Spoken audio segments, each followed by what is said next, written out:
You're watching Footy Fantasy. It is your steady thing, go beat your football needs. Banter from rivalries, he sure you go receive. From EPL to Champions League, your eyes go see. It's Footy Fantasy. You're watching Footy Fantasy. Footy Fantasy. It is your steady thing, go meet your football need. Your football need. Banter from rivalries, he sure you go receive. From EPL to Champions League, your eyes go see. Your eyes go see. Footy Fantasy. Footy Fantasy.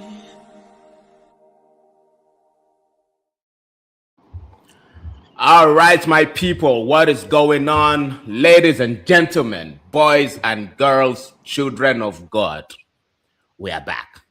We're back with another episode of the Footy Fantasy Podcast, coming to you live on Sunday. We are a little bit early today because, of course, we have an appointment with football later on. Let me introduce my brothers. We usually have one driver on shows like this, but today we have two. We have two. One is driving to Orile, the other is driving to Agege. Our brother that is driving to Orile, Dio, what is going on, brother? Nice to see you. Yeah, traffic there, though. Hey, traffic there. Yeah, we know. You didn't pass the under bridge. If to say you passed the under bridge with roundabout, you forgot in traffic. Yeah. Okay. All right, so our second driver, the guy driving to Agege, Ogami, you're Alpha.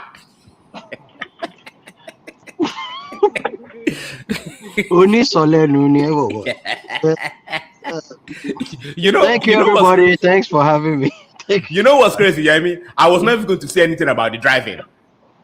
Iwolo Lanu, now you talk, now you open mouth, say, you're not going to say anything about Dyer driving. Okay, well, I'll talk about you two driving.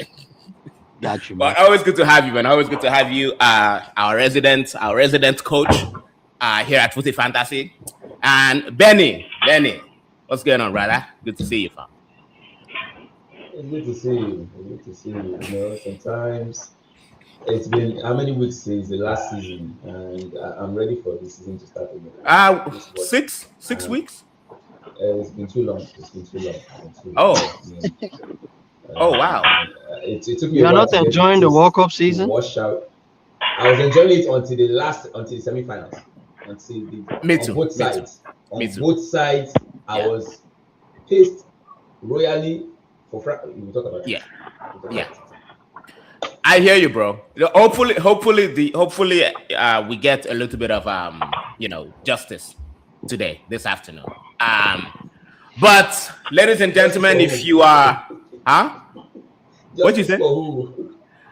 Hey, justice for whoever you want to provide justice for. I want to write justice for. I just know that I don't want a certain group of people to win. That's all. That's all I know. That's all I know. Carry on. Yeah.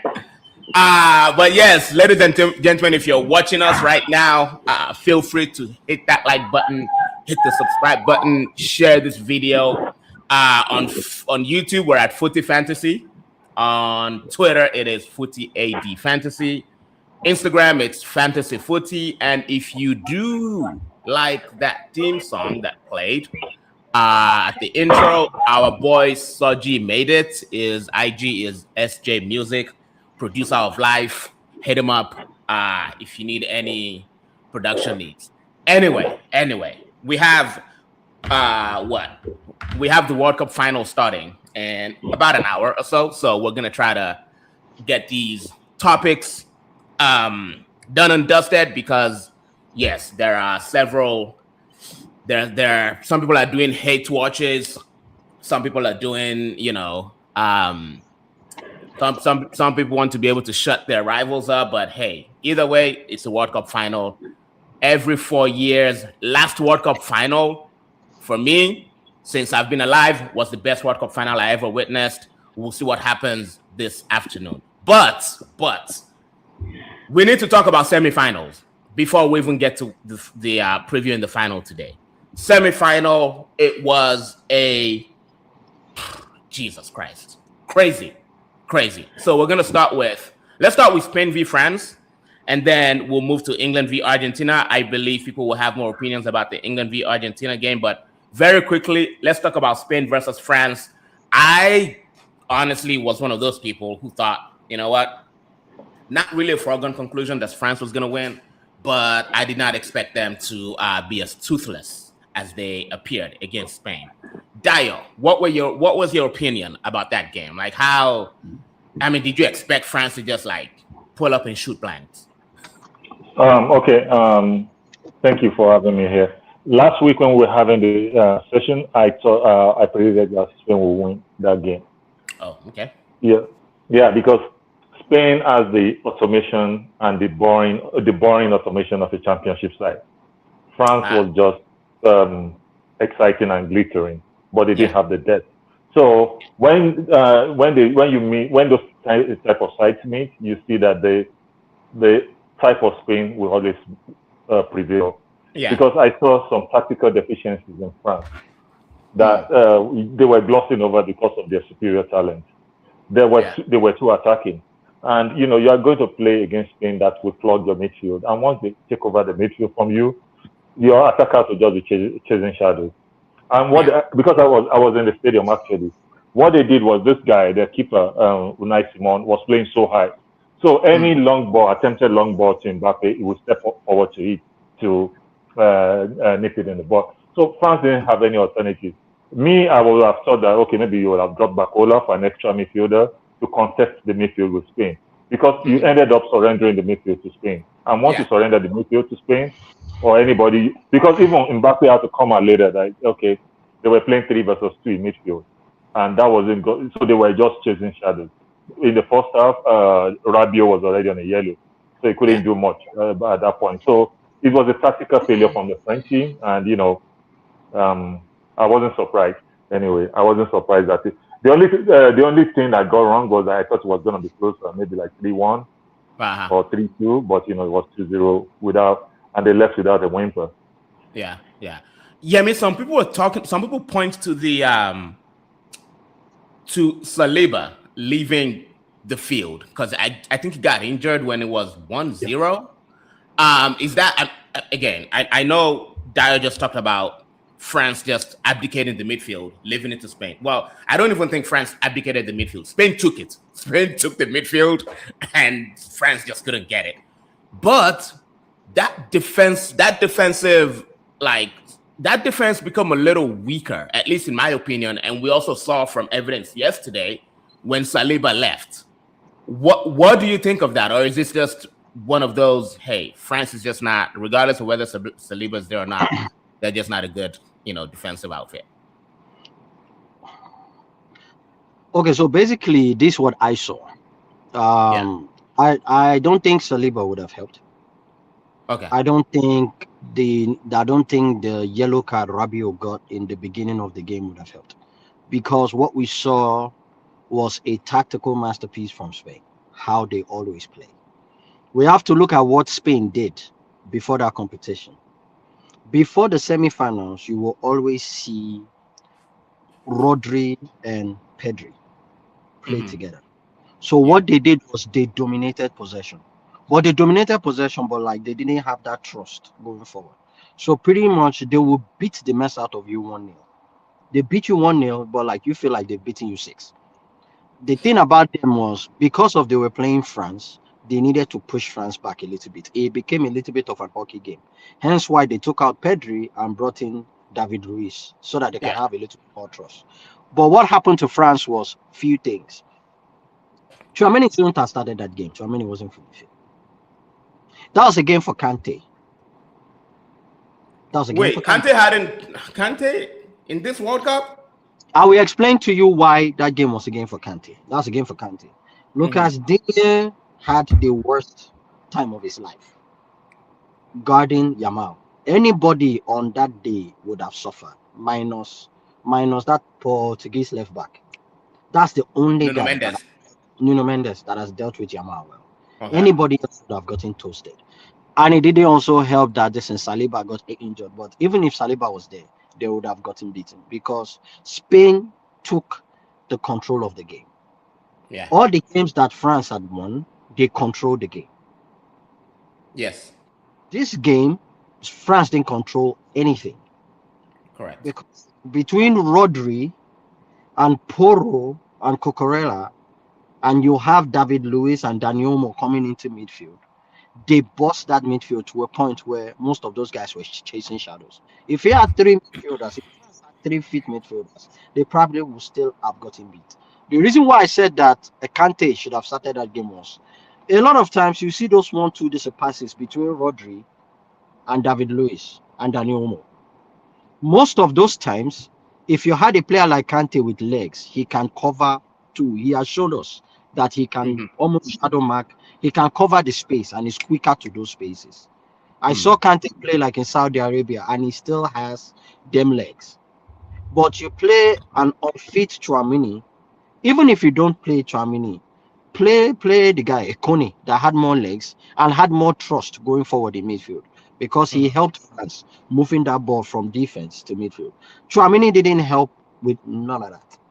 Chouamini got that ball, played sideways or backwards. You are playing into the hands of Spain. So like there's a lot of stuff I can go on and on, but Yeah. let's just I saw I saw this in Benny, like Benny shaking his head and all that stuff. So Yeah, I'm gonna go to I'm gonna go to Ben in 2 seconds. Let me read some comments first. Ayo goes, happy Sunday, my people. Per usual, Uncle Yemi is always driving. Yes, bro. Yes, bro. Yes, Uncle Yemi was my school bus driver when I was going to school in Nigeria. Oh, yeah, that guy. Ayo goes, the irony writes itself that the final day is by 2 Spanish-speaking countries in Orange Man's hometown. Hey, allegedly. Oh, Dio, are you joining on another? Okay, there you are. All right. Let me kick this one at the studio then. Boom. All right. Yemi goes, Deschamps deserves a hot slap. He just thought vibes and inshallah worked every time. Yeah. Yemi, they didn't have one. Pause. All right. Remove from stage. Okay. All right. Benny, I'm coming to you. So one thing we've noticed with this Spain team, Benny, is, I mean, maybe you can disagree with me if you think I'm wrong. Yamal himself has not been the key to this to this Spanish success in the World Cup. The attacking players have not really been they're not the ones carrying the team. Dani Olmo, not so much. Alex Baena, not so much. Now, they've been okay. They've been all right. But to Yemi's point, that midfield has just been dominating every game. And there's a reason why they have considered the fewest amount of goals in this tournament. Is it, in your opinion, is this Spain team just built around solidity, ball domination, and then, just a little bit of attacking, competence? Thank you for having me. Let me use Dio's strategy here.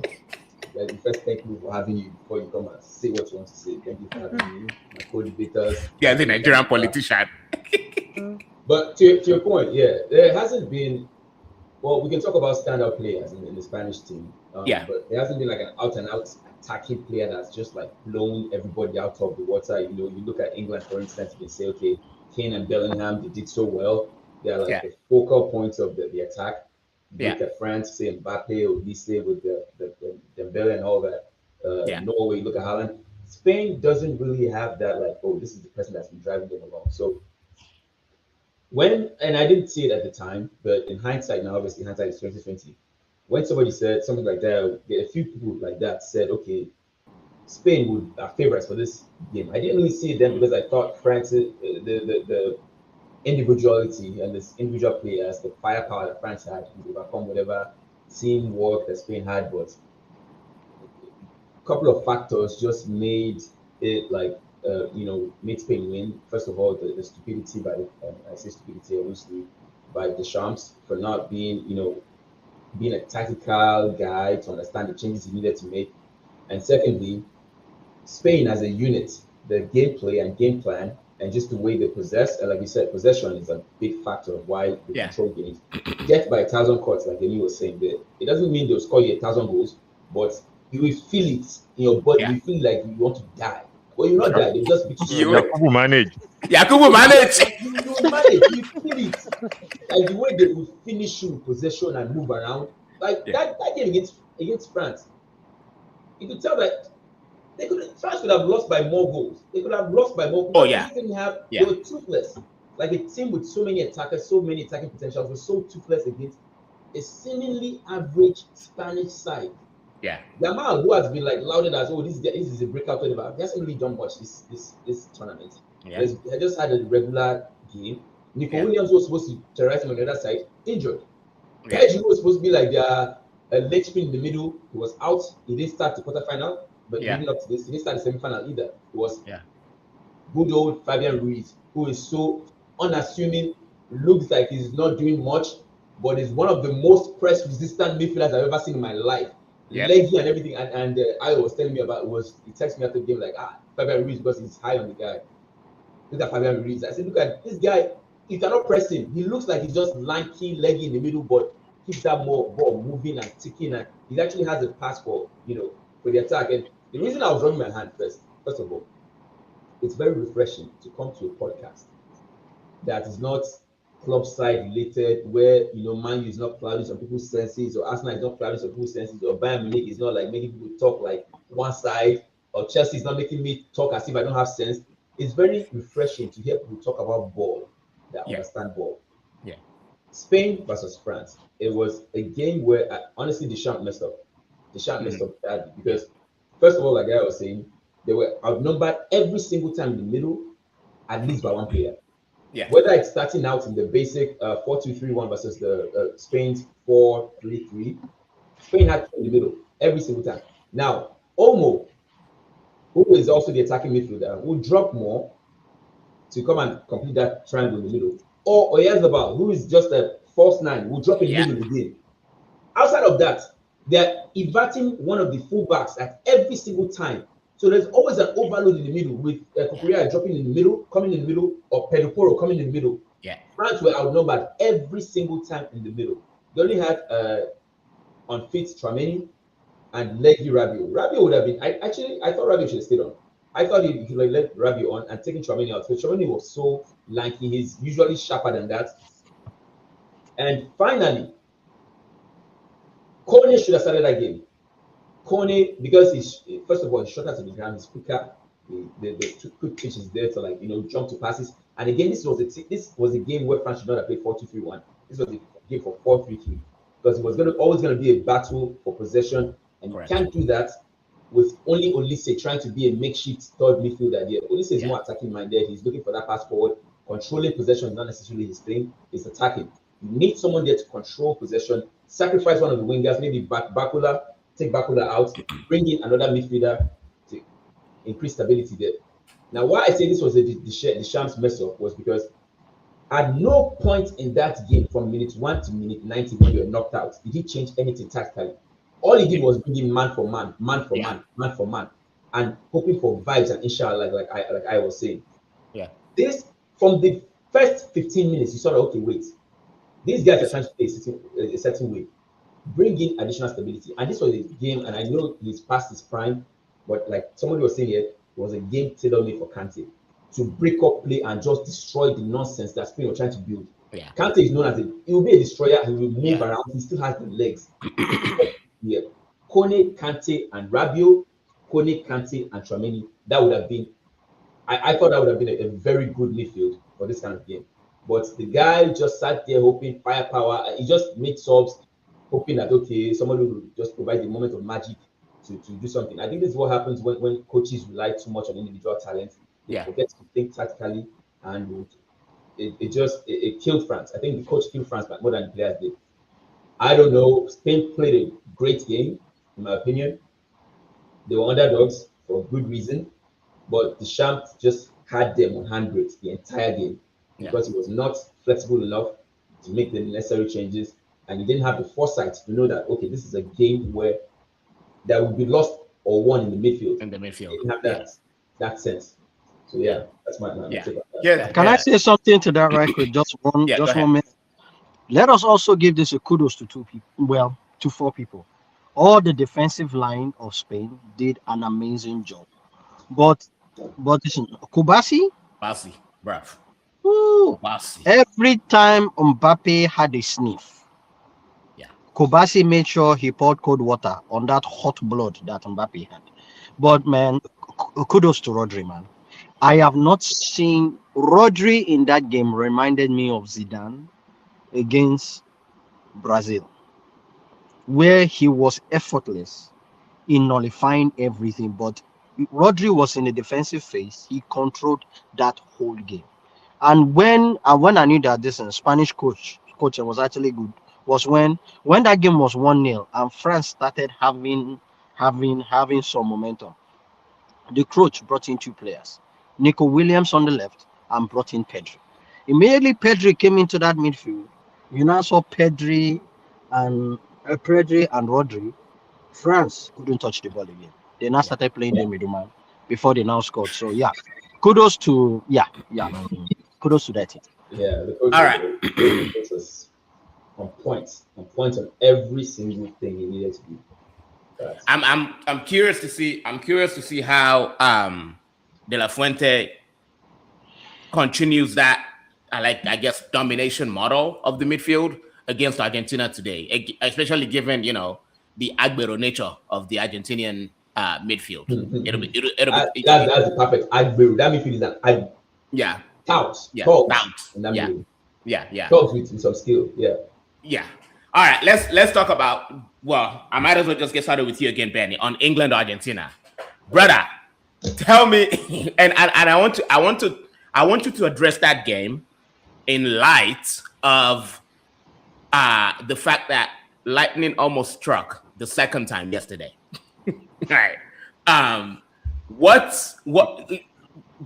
Besides the fact that in the 96 years of the World Cup being a thing, we've not had a country win the World Cup with a foreign coach, right? So you know how English people always lose their shit, right? When things go wrong. You brought a German to coach our team, blah blah blah blah blah. I mean, maybe that's something to consider. Maybe there's a reason why no country has won the World Cup with a foreign coach. But besides that, how did it just go completely belly up for England on Wednesday and almost yesterday as well? Let me start with yesterday. I don't put as much emphasis on yesterday because honestly, to me, that was an exhibition match.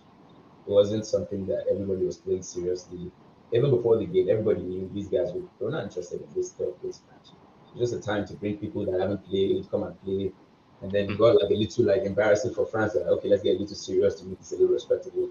But I don't place too much emphasis on that. Okay. Maybe England took it more seriously than France did, which I think to me was pretty obvious from the get-go. But I will say this. Well, first of all, I think the French team is better than English team by far. The score there, I think England were achieved by winning 6-4. So the exhibition match again, I don't really count that. Going back to Wednesday. First of all, I'm a huge Thomas Tuchel fan. I'm as a Chelsea fan, what the guy did when he came in, taking over from Lampard and going straight, beating Pep 3 times in one season and going on to win the Champions League. I'm a huge Thomas Tuchel fan. Having said that, I know that the guy has some man management issues, so I have always contended that he is a great tournament coach, not necessarily a league coach, because he will wear you out in the league, he will wear his own players out and the board out in the league. But tournament coach, he has the required fire and required ginger to get the boys on track and win a whole tournament, in my opinion.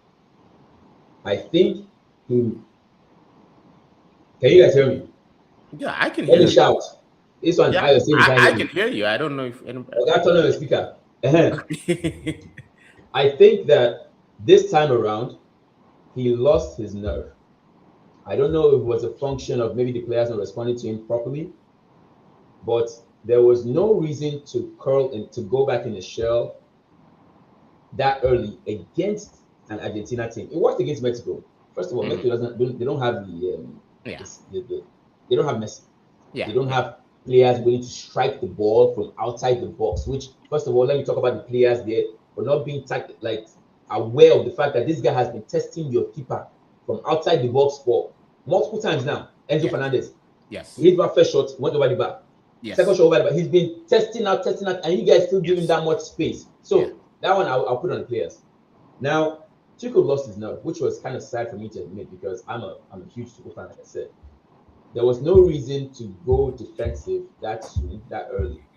And I think he messed up there. He could have brought, and I think when he made all the subs, and he didn't put outlets for like any possible counter attack, like just play ball out there for Rashford, someone with pace or whatever. I think he ended the last 20 minutes of the game. The attackers there were Kane, Bellingham, Morgan Rogers, and he brought in Konza. Is it Konza? Just people that are not fast, not known for their speed. Yeah. Not known for their speed. So if you have any kind of outlet, no counter attack, there's no counter attacking opportunity there. So he just came in to soak pressure and that's it.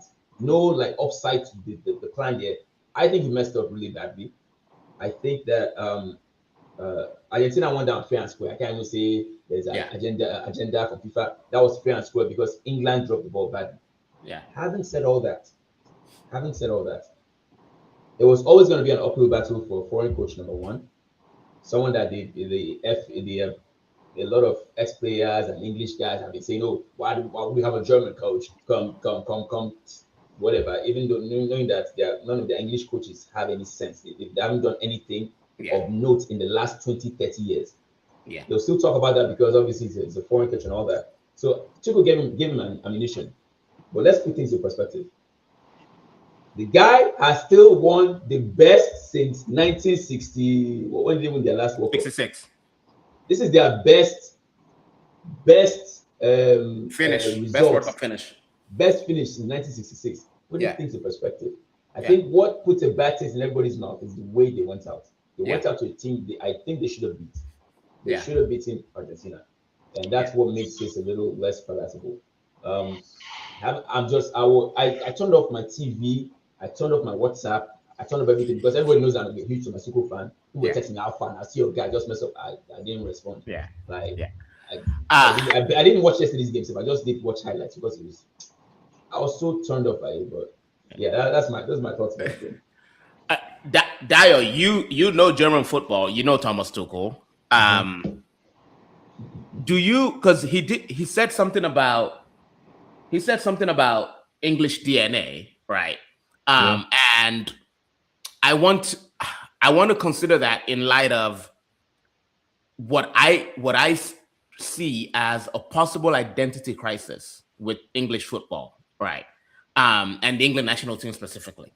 I say that because we know that England at least since we've been watching them and lately in the World Cup or even in other international competitions, they've not been that rugged defensive team that will make your attacking players suffer for a whole half. Like they're not built like that. They're not an 18-wheeler. You're not going to park.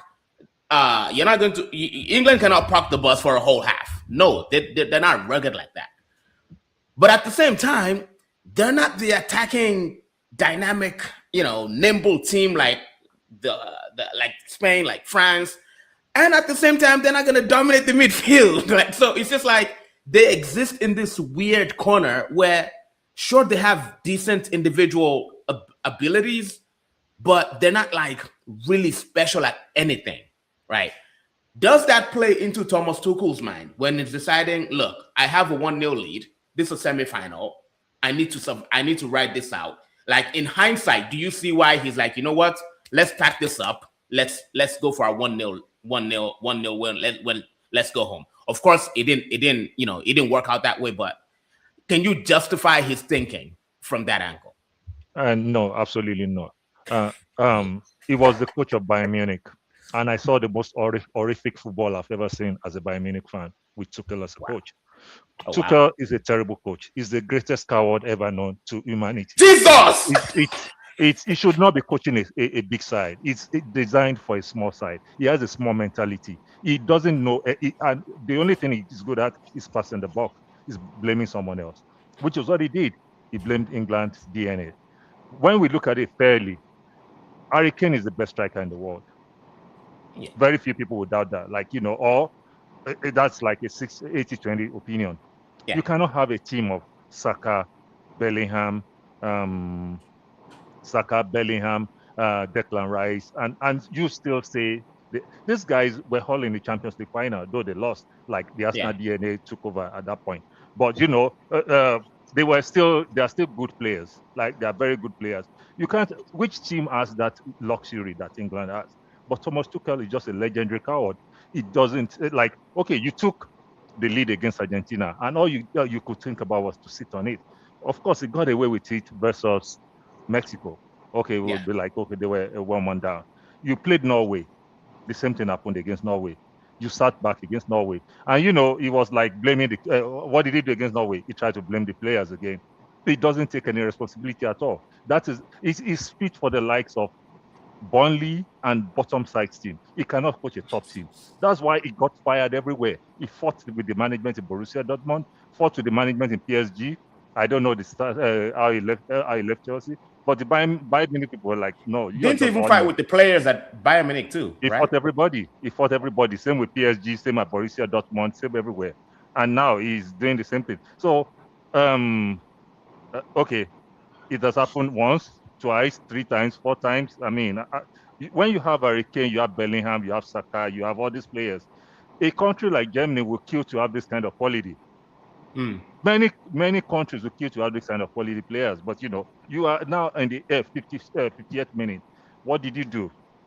You took a lead against Argentina, who you were dominating, and you decided to just pack it in like you were playing the LA Galaxy. Argentina 1-for-1. Argentina is not half as good as England. I said it. And you know what? Your cowardice took over. You couldn't even put Anthony Gordon up front to give Argentina something to worry about. Argentina was bringing Otamendi in. Everybody, okay, if you have a 10-year-old that started watching football, Otamendi is probably the slowest person. Yes. You were playing Argentina and their 2 center backs are on a yellow. On yellow card. What do you do? Everybody here, what do you do? Put your runner next to them. Put a runner next to them. It's what you knew in primary 5 in elementary school. Put a runner next to them because they can't tackle anymore. They will foul. Next thing, Argentina was bringing freaking Otamendi to play you, and you are now taking out your runners. So for what? You are bringing, what's that guy, Dambon, or is it Luis Dunk? Dambon. You are bringing Dambon and Luis Dunk. They deserve to lose.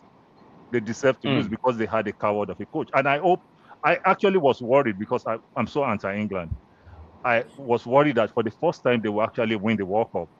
And it will be ironic, like it's Thomas Tuchel that, but he delivered. Maybe it was an inside agent after all, because an inside agent couldn't have played better than what he did.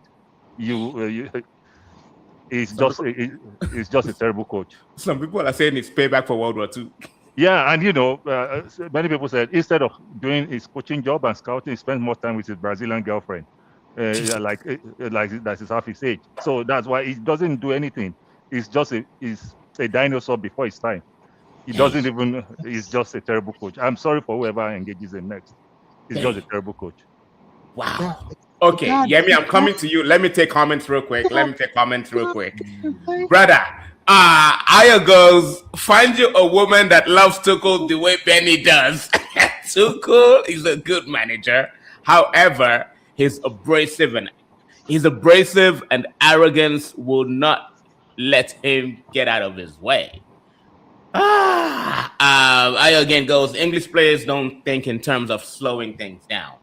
They're programmed to think about the speed of the ball, not about taking the time to make sure it's going to the right place. Ayo again, this is why they can't do defensive possession like Spain. But that doesn't absolve Tuchel of the choices he made. This is all on him. Yemi, I'm just happy. I'm just happy that at the time Manchester United was. There were rumors about Tuchel. I'm glad we didn't bring him in. But anyway, besides the point, Yemi, we've had an earful from Dyer. What say you, bro? Man, like there are a lot of things that I'll just touch on in the beginning. Tuchel said that England don't have the DNA. I somewhat disagree with that comment. Before this Tuchel came in, there was a guy that coached this in England, Carlisle. The guy's from Ireland. Oh yeah. I remember him. Managed 4 games. If you watch those games, I went back to go watch all them games. That's probably the best I have seen an English team dominate a game. I watched Wait, this when guy. they're playing against band like Faroe Islands and the rest No, of. they weren't just playing against Faroe Islands. They played against some decent teams in friendly where they did well. Okay. I saw a same team under 20 with Gomez, with Gordon and all these guys dominate the U20 and U17 league. Oh, and he was the one coaching them too, right? And he was the one coaching them. Okay. What are the similarities between Spain and England? The same guy, Fuentes, coached most of these guys in under 17 and under 21. So he knew them. It's like he's coaching his babies. So he knew them. When Carlisle played, who did he have? He had Gomez. He had Loftus-Cheek. He had Grealish. He had Trent. He had Jude Bellingham. He had Harry Kane. They boxed the ball. I saw England control possession. I saw England beat the team one day, and that team didn't touch the ball. That team controlled the game. They played possession football.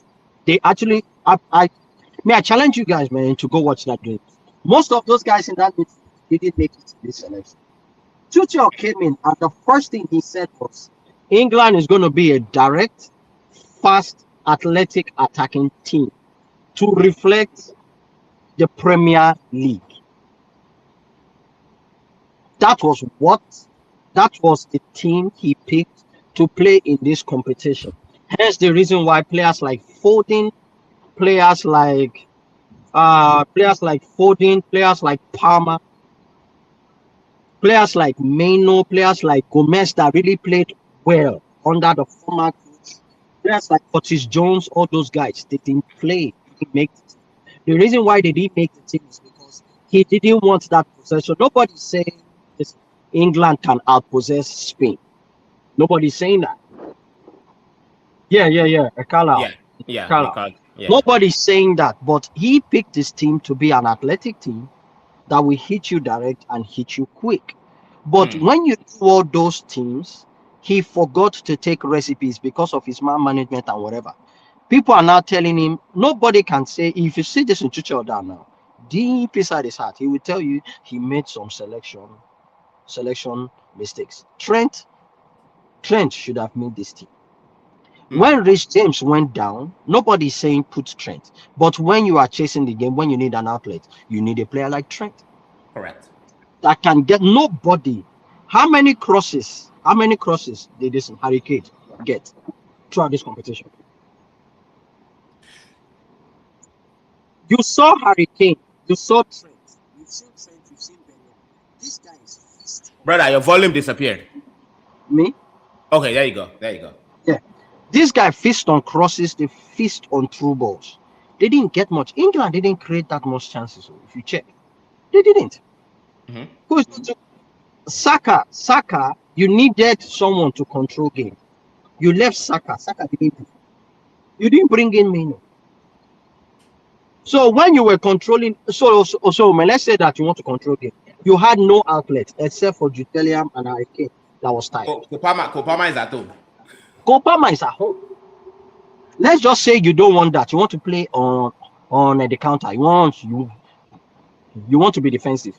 Be defensive, but at least let there be outlets. There was no outlet. Everybody said it. 2 defenders on yellow card. Nobody probed them. The mistake he did was, I don't think this is Tuchel watched the game against Cape Verde. I don't think he watched the game against Egypt. Yeah. Watch any of those games because this Argentina beat this England the same way Argentina beat Egypt, the same way Argentina beat. So that one, and the weird thing is, after making 3 defensive shots, you now dropped 2-1. You now decided that you remember that you had Rashford and you had this thing, and you had Ivan Toney. You now sub them in to come and do what? Yeah. Go ahead, Benny. I'll play devil's advocate here because obviously everybody. Yeah, you are Thomas Tuchel's son. Yeah, Thomas Tuchel's African son. It's fine to pile on him. Like I'll say this every time. The subs he made were horrible, horrible, and negative, and it cost him, and he deserves all the flack for that. That one I say. But all this talk about players he left, and I don't understand why people he's about that. Trent played for Madrid well, and I don't know if you guys watch a lot of Madrid games. Every single game, after every single game, there was always an article. If they have an article of Madrid versus whatever, they have a section reserved for Trent to talk about his defensive woes, how terrible he is defensively. There's always that. Yeah. So the whole Trent should have gone. Yes, I understand he's one of the greatest, best when it comes to like, being creative and all that.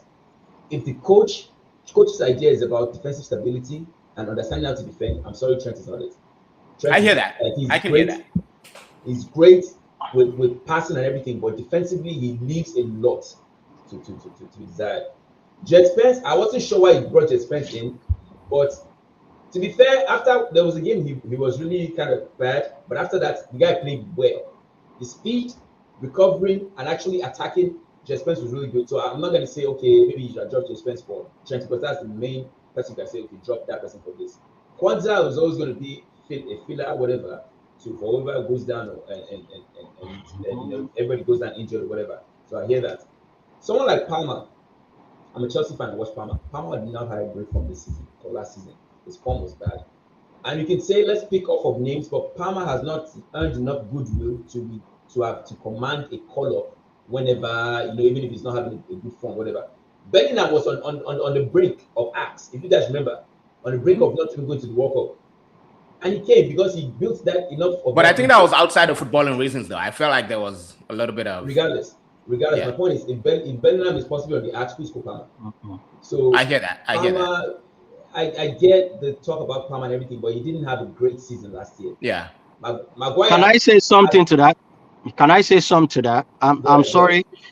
I get your train of thought. I understand your train of thought, but there's something with internationalism in football. Otamendi didn't have a good season. He's in there. Mm-hmm. DePaul didn't have really a good season for this in Miami. Hold on. DePaul didn't have a really good season in Miami. He was benched. He's in there. Yeah. Okay. McAllister, did he really have a great season for Liverpool? Nah. He's in there. Okay. Enzo Fernandez. Hold on. Enzo Fernandez. Most players from Chelsea really didn't have a good season. But there's something when it comes to your national team and when you play for your national team. There are some players that come league game, they may not be it, but you don't second guess where that thing comes from for national team, because when they wear their national team jersey, they come and they produce. So as a coach, Baba, as a coach, the way you lay your bed is the way you lie in it. Okay. Yeah. Tuchel laid his bed, Baba. Everybody that was talking about this lineup, this, he missed this. Homeboy came and justified his selection. You justified the selection, you played some mere teams until you got to Argentina. Well, like you really, and this was where this Southgate got to. When he got to teams that you can actually test how good you are, you fold. This folding from this Tuchel is worse than that of Southgate. Make no mistake about this. So man, this game, we cannot, brother. He got his selection wrong, and now everybody now is beginning to, because you are giving people reasons, man. Listen, to look at all these mistakes you did in the past. Yeah, if you are done well, wait. First of all, you talk about these guys that play for Argentina. First of all, these guys have won the World Cup already. The guys you're talking about, they actually showed up and won the World Cup. There's no better validation of your skill and your commitment to the team than actually winning the World Cup. These guys have won the World Cup. Palmer has not done anything for England. Let's be honest about that. So he hasn't. No. I take that back, Baba. I'm sorry, guys. I enjoy this. Go ahead. Oh no. The last competition England played was what? The Euros. Do you see what Palmer did there? Did they win it? Bellingham, he remains small. This is Jude Bellingham wouldn't have gone for this competition. Without Jude Bellingham, England wouldn't have gone that far past the group stages. True. Correct. That is to say, now they say a lot of people talk. Dayo, our honorable Dayo talked about man management. I've read it. His man management is piss poor. That's why I didn't want him in Manchester. I will say it. His man management. That's why I didn't want him in Manchester United. The thing about it is this: you can be a Tuchel fan, Baba. You can, and I respect the guy because the guy has won things that you have to respect. He won the Champions League with Chelsea against all odds. He did it, but bro, you need to see the way everybody. If they say, well, no, okay, we talk about these players that he didn't bring against Argentina. Mm-hmm. What would Palmer have done different? Tell me right now. Against Dayo, go ahead. I'm gonna come after you, Dayo. Go ahead. It's easy to say it in hindsight. I say he got to the semi-final with the players he took. That's successful level. Let me just say, the players England brought to this World Cup were good enough to win the World Cup. I will admit that. England, yes. 26 players that he brought were good enough to win the World Cup. Yes. It's a little bit of money quarterbacking. You should have brought this person. Some of them were not in good form. So if you want to depend on Voodoo that, he will bring his A game that he didn't bring all season, okay, that might be speculative. But, this one, the players he had on the bench, on the team squad, was good enough to win the World Cup. I will accept that 100. So that's where I stand with that. And, that's okay. Because it's all speculative. All these guys, they haven't brought this season. And I think, Ben, I think Ben, the hindsight analysis, right, is happening because of how things panned out, right? Tuchel, nobody can fault coaches, especially Thomas Tuchel, for choosing his philosophy and sticking by it. That's how he plays football. We don't have a right to judge that, right? But what we do have a right to judge is the results that comes out of that, right? Absolutely. So if you decide to come to a World Cup and play God Save the King football, right? You better play damn well. You better play that football. You better if your MO is to defend your lead from the 55th minute until the end of the game, brother, you better defend it. Right, you're gonna bring Jordan Henderson. You're gonna bring in Dan Burn. You're gonna bring in all these men to play your God Save the King football. The King better have been saved, right? And it's because and it's because the King was not saved. that's why people are talking. Let's talk about something too. Look at Mexico. When Mexico and Denmark, they lost, right? They lost. Nobody's here talking about, man, Denmark should have done this. Denmark should have. The only thing you will hear was this thing. Solot. Norway. You mean Norway? My bad. Norway. I keep messing up. The only thing you heard about Norway was this one. Solot this one should have passed that bottle. Passed that bottle. And maybe that game would have been won. But they lost. But everybody's like, Omo, well played. You went down fighting. We couldn't fault you. Mexico. Nobody fought. In Mexico, man, when those guys got back, man, they were hailing them. Nobody messed them up. Nobody fought them because they lost. If England had lost this game against Argentina in a decent way, everybody will still be clapping for this in Tuchel. Say, man, this Tuchel, you did a good job. But because of the mess ups he did, he almost messed up Mexico. He almost messed up against Norway. And then like all those games, he never for once said, "Oh, my bad." All he said was the players this, the players that. Found ways to say that the level was not good enough. Against Norway, he said the level was not good enough. Against Mexico, he said the level was not good enough. In the preliminary games, he said the level was not good enough. That was the same thing in Tuchel. So now listen. Oh yes. No, it was hyping the players against Mexico. It was Norway. No. The only reason why he hyped the players was when that press person was talking about mentality. English press people are mentality. Any small thing, the mentality of the players. You couldn't afford the mentality of the players. You want to afford the mentality. They played well. The only thing he was critical about the red card, like the challenge and big red card, very critical about that. But one man down, the way they played that game, he was very, very complimentary of the way they played that game. Against Norway, it was an eyesore what England played, and he said it. That's why that reporter was trying to Bellingham, the coach said you didn't play or whatever. I tried to cause some kind of word about there. Look, and then the coach had nothing to do with that. Look, he messed up royally against Argentina. messed up. He didn't mess up against a game. He didn't mess up against Norway. If you win, did you mess up again? If you win, you don't win. Now what's the point? Oh yes. If you okay, I got you. Good talk, man. Good talk. If you win, the material that I was giving credit for right now, there was no reason that Chelsea side should have gotten to the final, but the players willed themselves to that final, and at that point, nobody faults the material for anything, whatever. The next season, his level actually showed that okay, this guy is not actually a good coach, but he willed himself to that final. Nobody cares about that. My point is, the end justifies the means. Once you win, all your faults are papered over. Win covers over all your faults. So I can't say let me blame him for this loss or whatever. But this loss, this one that he lost against Argentina, that's 100% me. That's 100% me, and I'll give that. That's what I'll say. Yeah. All right, boys. We're gonna move to the preview. Spain, Argentina. Quick predictions. I think lineup already came out. I don't think we're surprised by the lineup. There haven't been any real changes. Just to run through it real quick. Spain, Simon in goal, Cucurella, Laporte, Kubarsi, and Pedro Porro. Ruiz and Rodri in the midfield. Baena, Olmo, Lamine Yamal, and in front, Oyarzabal.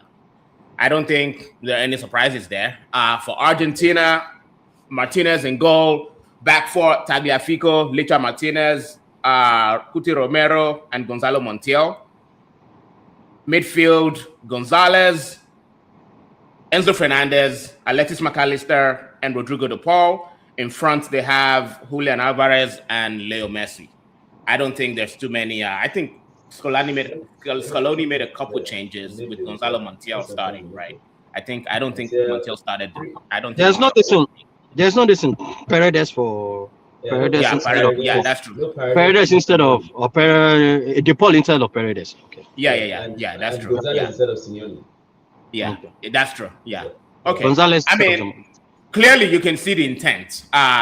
He wants to. Scaloni is looking for horses in that midfield. He's looking for horses in that midfield to choke Spanish. Spanish pass. Honey badgers. Yeah. Was looking for. Yeah. Gotcha. I understand with touts now. Seriously, they're touts. Yeah. Oh yeah, they're touts.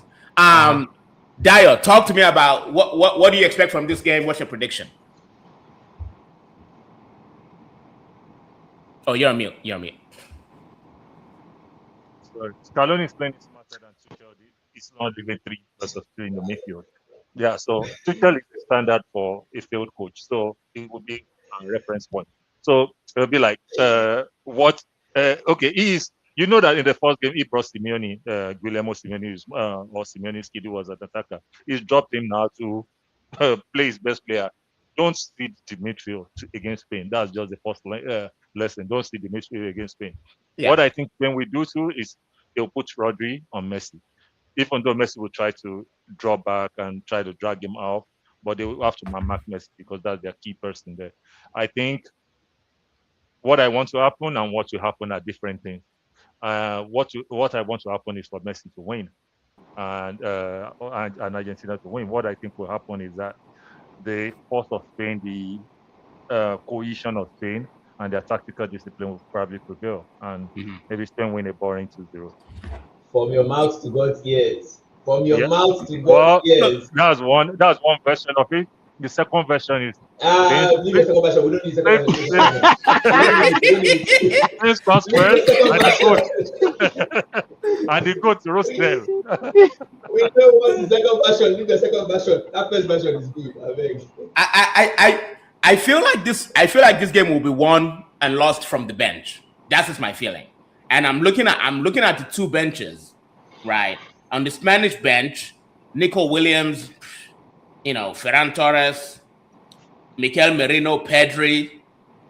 You look at the Argentinian bench, we have Giuliani Simeone, Gio Lo Celso, Nico Otamendi, Leandro Paredes. They're sort of, I don't think there's much daylight, right, between the two benches, given the philosophy of both teams and their approach. Like, Argentina is there to play Aguero football. I think they have a few Agueros on the bench, right? And Spain is here to win the midfield. I think they still have some decent midfield maestros on the bench So, yeah, I mean, what's your prediction? What do you think is what do you think is going to happen with this game? This game is one of those games that is hard to predict because you just don't know what is going to happen. Yeah. If Spain is going to win, I'll say this: they can't make the game emotional. They have to avoid every ounce of emotional in that and play their game. Yeah. Argentina will want to make this game emotional, like the way they played with England, where all the kicking. Expect Argentina to do the shithousery. Nobody does shithousery like the South Americans. So they will lean onto that. But if Spain can play their game and pick them apart, they can. I have a feeling that Spain will win. That I don't know, man. This is one of those games I can't give you anything. I swear to God, because this Argentina, this game won't be necessarily won in the bench. This game will be won based on here. If Spain plays with their head, they will beat. They will beat Argentina. If Spain plays from here, Argentina will beat them. That's it. Okay. Benny. Oh, hold on. Ayo says Spain win 2-1, and then it goes, I see Argentina getting a red card. Hey. Yeah. Enzo Fernandez. Benny, what are you thinking? I really want to see Lamine go up against Tagliafico. I hope this is his breakout game, like announce himself to the world stage. Again, it's clear that Argentina want to crowd that midfield and stop any kind of passing there. So I wonder if they'll start going long, which is not really their MO. Right? No, that's not the game. Yeah. Spain don't go long really. And I'm really curious to see how Fabian Ruiz, because I hate to say it, but Pedri will be bullied in this game. I think they'll bully Pedri in this game easily. Maybe. Well, that's why it's on the bench, though. That's why it's on the bench. I think it's that's why it's on the bench. That's my point. So they need something more, people that are more seasoned. Rodri and Fabian Ruiz. Again, I can't stop like hyping this Fabian Ruiz guy. Like you can see why he makes it to the midfield of PSG. Like even though he's like this weird and anomaly, he doesn't fit like the whole quick passing and everything. And now, Shebi, that's why they gave us Ugarte now. That's why they put Ugarte inside my team, because the weird thing here is I don't think the word is bullying. This thing is tactical. If you watch Spain games, nobody watched Spain as much as me here. It's tactical. Right. Whenever Pedri and what's his name again? Their captain, Rodri. They dominate possession, but don't have that much attacking trust going forward. Okay. That is the reason why Pedri is not playing. Pedri is not playing because they will bully him. Pedri has played against tougher players and Pedri run rings around them. The problem is you need goal threat. And Nico Williams is not that fit. The last time they won games, you had a fit Nico Williams on the left and you had a fit Yamal running triangles around people. The thing is you don't have that. So the most is you need to get goals from somewhere. In this game, you need goals. So that's why it's not about I'm saying right now, in terms of control of the ball, Pedri is better than maybe all of them there. In terms of controlling the ball and keeping it moving, probably better. I'm saying that the physicality of this game, and it's not just when you have the ball. If you watch that game against England, these guys are kicking after you pass the ball. They will kick you. Of course, yes. South Americans, they will kick you, tap you, everything like that. And if you're not strong enough, you get. And they started, like, and Benny, they started early. They started early in the game too. And it's crazy. Before the first minute, they kick. Who they kick first? Yeah. Anderson, all right. They kick somebody. I said, sure. They don't give a Chico. The guy don't water never go off in the face. They don't kick already. I said, okay, this is. Anderson, they brush rice, they brush Anderson. They brush everybody. They just brush. So the thing is, they will start this early, and even if you're a midfielder, no matter how good you are, it starts to like hit you. Like, it starts to affect you. I can't hold the ball too quickly, and I don't have time to make like decisions or whatever. So you have to be a little bit of a dog to be like, okay, I'm ready for this fight. It's going to be a fight and everything. And I think Fabian Ruiz is a little more, ready for that than Pedri will be. I'm not saying Pedri will do bad, but I think this is a game tailor-made for Fabian Ruiz.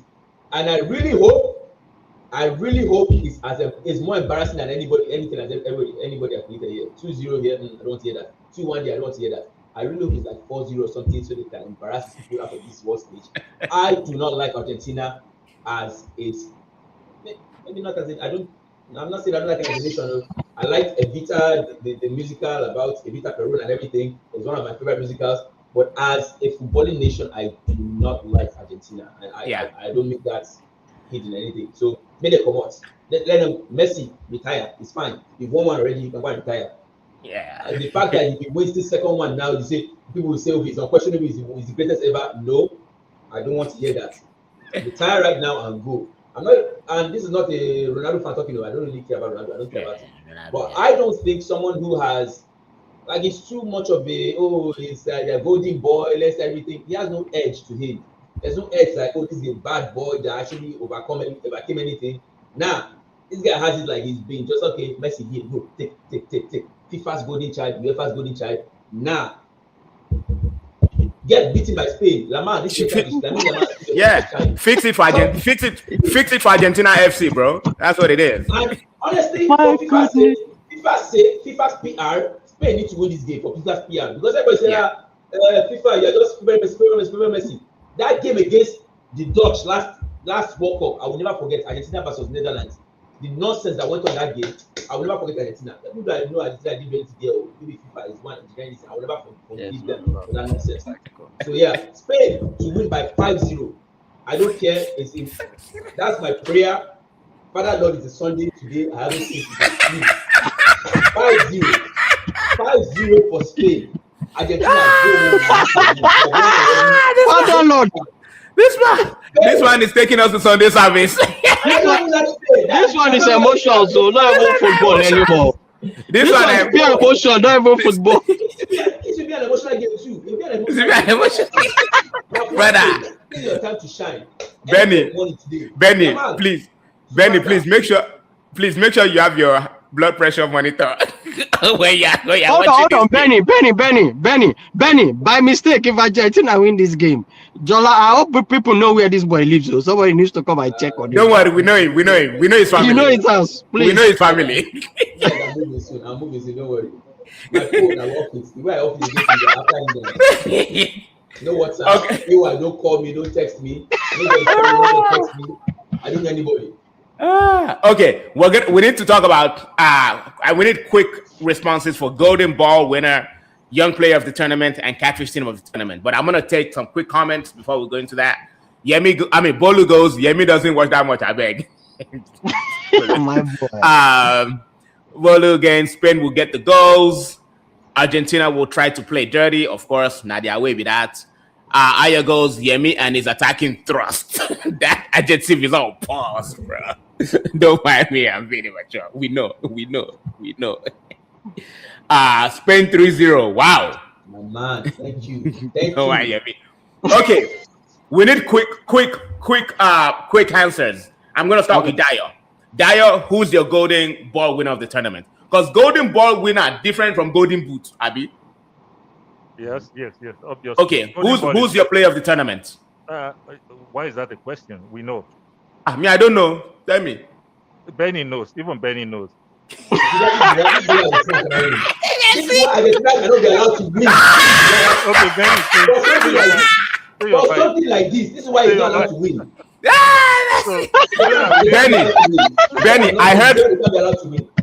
Benny, I heard your pastor said this morning that it is only by the mercy of God that you are alive today. It is surely goodness and mercy shall follow you all the days of your life. Messi, Jesus. It is so funny. Nah. Unfortunately, it's looking like the case because even if he loses, they'll still give it to him. Like you remember 2010 that they gave it to. But Benny, if he loses, who would you rather give? I'll give it to Mbappe. I don't care. Give it to Mbappe. They're not going to give it to Mbappe. Oh. If he loses, okay. So listen, if Argentina loses, the thing goes to Pedro. No. It goes to Rodri. Rodri, hold on. Mistake. Rodri. It goes to Rodri. We know it won't. We all know it won't. It should go to Rodri. So, man, if Argentina wins, it's going to Messi. Okay, yeah. If Argentina wins, the young player of the. If Argentina wins and they try to give it to another player, the player will reject it and say give it to Messi. No.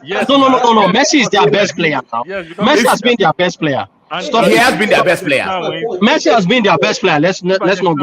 Messi Ballon d'Or. Messi player of the year. Messi holding ball. If Messi wins it, he has. If Argentina wins it, Messi has to win it because if it's young player, if it's young player, it goes to Kubasi. 19-year-old, that guy has been a revelation in this tournament. Okay. So if golden ball, I think he stays with Mbappe. Golden boot stays with. Golden boot. I think Mbappe will win the golden boot. Golden ball. Unless if Messi comes and scores a hat trick today, you never know. And Benny commits and Benny hits his head against the wall.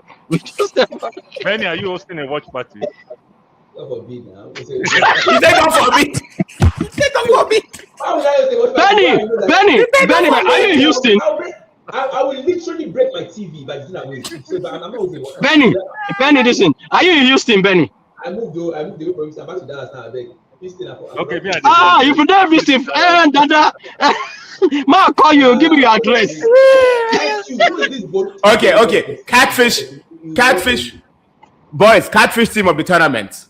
France now. Wow, France. Okay. Okay. So, or what do you mean by Catfish? A team that's Catfish now. A person where somebody that flatters to deceive. Yeah, that's Portugal. Portugal. France. Come to semi-final. Portugal. I'm putting Turkey in that list too. No, Turkey, no, brother. No people. Netherlands, Portugal. See them too. Netherlands, Portugal. That's Netherlands. Netherlands. Oh no. You know what, bro? Before the tournament started, I was hearing Portugal as the best midfield. I was hearing Portugal as the best midfield. I was hearing Bruno Fernandes. I was hearing João Neves. I was hearing Vitinha. I was hearing. Yeah, but so, yeah, okay, also, I hear that. Look at France. Everybody was like, "Oh, even as of last week, everybody was, who will stop France? France is just too much. They'll beat everybody 5-0, 5-0." We forgot about their coach. Yeah, they'll beat everybody 5-0, 5-0. See now. He ended. Brother, it's so bad. ISIS, Donald Trump, Infantino have put out an APB on all the Portuguese midfield. They are looking. No. Before we slam Portugal, we can't slam Portugal without mentioning the cat, not a goat. As in the small cat, the Messi's plaything. You mean Jacuzzi inspector? Yeah. You mean Mr. Jacuzzi? Yes. Messi's plaything.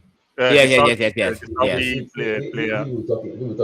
Fernandes did nothing this World Cup. Nothing, absolutely nothing. Fernandes, Mr. Player of the Year, nothing this World Cup. Nothing, absolutely nothing. Nah, about that. I mean, didn't he score a hat trick against Uzbekistan? Yes. Uzbekistan. I guess yes. That's he's going to. Yeah, that's his level. All right. Bolo goes. God forbid Messi score anything today. England Catfish. Maybe I don't know. Maybe semi-final. I can't call you Catfish anymore. So I really said not Portugal. But then CR7 showed up. Yemi go chop Ken. Okay. Well, boys, I think Yemi. I think Yemi was like, "Peace out, guys. I'm gone." But it was a pleasure. May you, Benny. I pray. By the way, I'm with you in spirit, Benny. I need Argentina to lose today, right? So we pray that the gods of football smile upon us this afternoon. Dio, always a pleasure having you. During that game when they showed you in the stadium, Tokawamori. I was like, that is him. Yes, sir. See how they do, France. France. But guys, thank you for joining us. Bolu, thanks for joining us in the chat. Aya, pleasure to read from you as usual. Who else was in the chat? I forget. There's Bolu, there was Aya. Who else? I swear there was one more person. But anyway, happy World Cup final day. And we shall see you guys next week. Peace out. All right. Thank you. Off Spain. All right.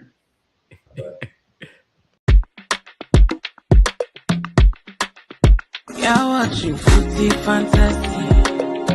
It is your city thing will beat your football needs. Banter from rivalries, he sure you go receive. From EPL to Champions League, your eyes go see. It's footy fantasy. Yeah, watching footy fantasy. Footy fantasy. It is show say